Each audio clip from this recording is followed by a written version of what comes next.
Pred arbitražnim sodiščem, ki bo določilo mejo med Slovenijo in Hrvaško, danes svoje argumente predstavlja Slovenija. Zagovor bo nadaljevala še jutri dopoldne, ko se bo obravnave udeležil tudi zunanji minister Karl Erjavec. Kot poudarja slovenska ekipa, v hrvaškem zagovoru ni bilo presenečen. Celoten proces v skladu z arbitražnim sporazumom poteka v tajnosti, zato nobena od strani ne komentira obravnavane vsebine. Arbitražno sodišče bo po 13. juniju, ko bo ustna obravnava končana, objavilo povzetke z obravnave. Razsodbe sodišča ni pričakovati pred letom 2015. Nekdanji direktor cestnega podjetja Ljubljana Stanko Petrič je na današnji obravnavi v sojenju zaradi goljufije priznal krivdo.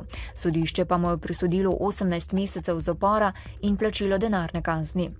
Prejšnji teden je v tej zadevi sodišče nekdanjemu lastniku Ranku Mimoviču, ki je prav tako priznal krivdo, prisodilo 2 leti zapora in denarno kazen.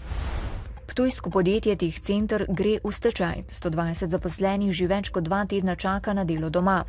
Medtem so se po besedah direktorja Mitje Bregarja pogajali z bankami upnicami o najprimernejšem načinu prestrukturiranja te prezadolžene družbe.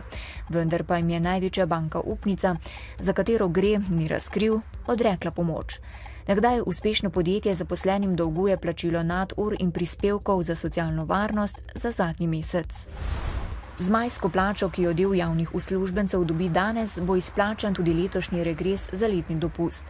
V skladu z varčevalnimi ukrepi je regres odvisen od plačnega razreda.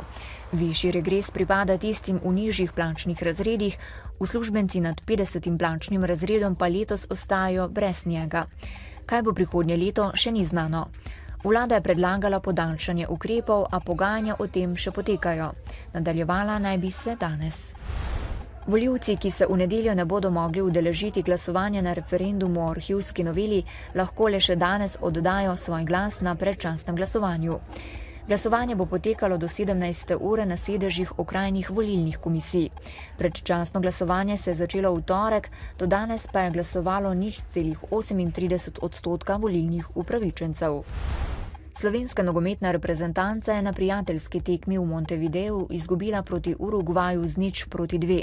55.000 gledalcev sta navdušila strelca Edinson Cavani in Christian Stuani. Nogometaše čaka v soboto zvečer še en prijateljski obračun, in sicer z Argentino. Tekma je pokazala pravim, celota je važna, da gre žoga, te elemente določene so fantje izpolnili, kar sem zahteval od njih. Seveda pa žal nismo žoge poslali tja, kamor bi morali, in vtis bi bil še boljši. Po noči se bo zjasnilo, v petek bo precej jasno. Najnižje jutranje temperature bodo od 7 do 14, najvišje dnevne od 24 do 28 stopinj Celzija. V soboto in nedeljo bo sončno in zelo toplo. Danes v Dnevniku televizije Maribor. Slovensko-bistriški Granit je v stečaju, del podjetja pa kljub temu uspešno posluje naprej. Božidar Aničič z Fakultete za kemijo je bil razglašen za najštudenta Mariborske univerze. Otroci, ki so najbolj pridno ustvarjali, so svojim vrtcem priskrbeli sadike dreves. Novice Štajerske, Pomurja in Koroške ob 18.